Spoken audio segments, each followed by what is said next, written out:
I want to bring in now somebody who is inside some of the machinations on this, Congressman Krishnamoorthi. He is, of course, a Democratic member of Congress from Illinois, member of the Oversight and Intelligence Committees. Congressman, thank you very much for being back on the show.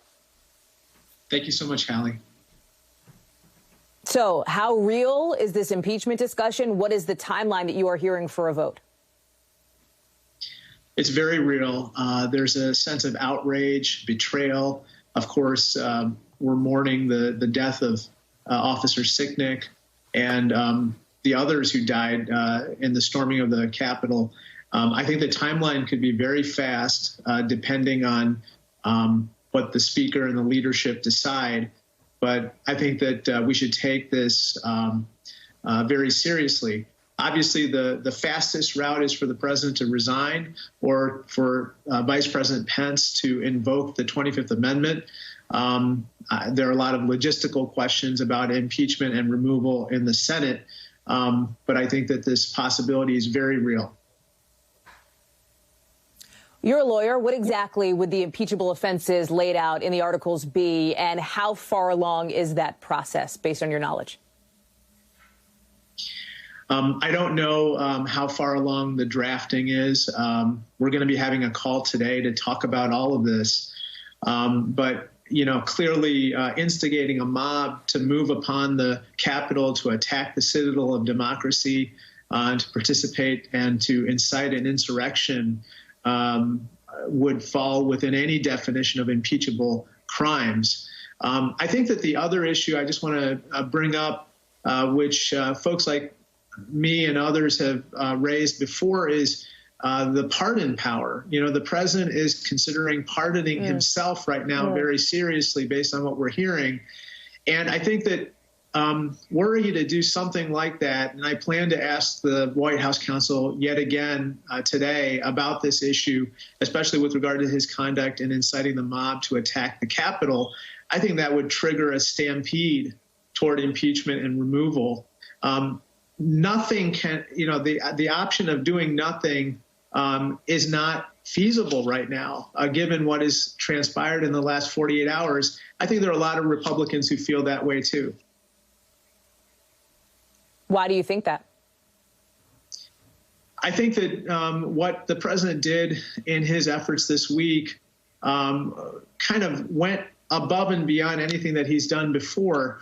You know, in basically inciting a mob to move upon the Capitol, as your pictures show right now, is unprecedented. Right. And I think that because of that... On the Republican piece of it, Congressman... Oh, I'm sorry, Congressman, I didn't mean to interrupt you. I meant, so on the Republican piece of it, have you specifically had conversations with, for example, House Republicans who have said to you, yes, I would be on board with this?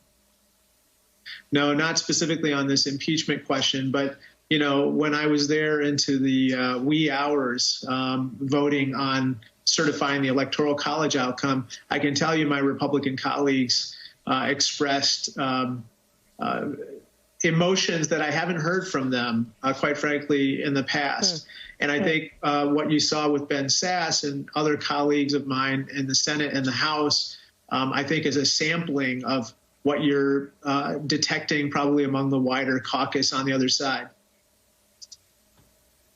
Because of the timeline here, and you mentioned the issue of 12 days left, sure, he could maybe pardon himself. We're actually going to have a report on that later in the show. But because of the timeline, would you be looking at bypassing, you know, the committee process, witnesses, and getting this thing right to the House floor for a vote?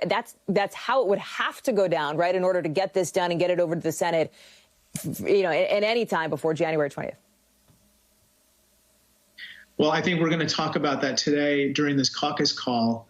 Okay. But there is a process for basically bringing that type of a resolution to the floor. Obviously, there would have to be notice given to all parties, plenty of notice so that people could actually review what's in the resolution.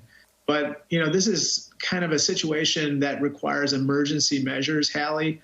As Olivia Beavers mentioned before, I think there's a lot of concern in the population at large, I would respectfully submit, about his military powers right now. If we thought that Vice President Pence was actually in charge and had total control of the awesome powers of the presidency right now, that would be one thing. But Donald Trump is, he just doesn't look well. He doesn't look fit to hold the office. He, based on what he did earlier this week, he deliberately incited this mob activity. And I think that, that type of concern, whether it's with regard to access to the nuclear launch codes or his access to the military powers at his disposal, is very serious and real. And by the way, I just want to mention our constituents are expressing an outpouring of sentiment in favor of removal as well. I just want to mention that it's coming from the grassroots. It doesn't appear manufactured in the least. Congressman Krishnamoorthi, thank you so much for your time this morning. You have a busy day ahead of you.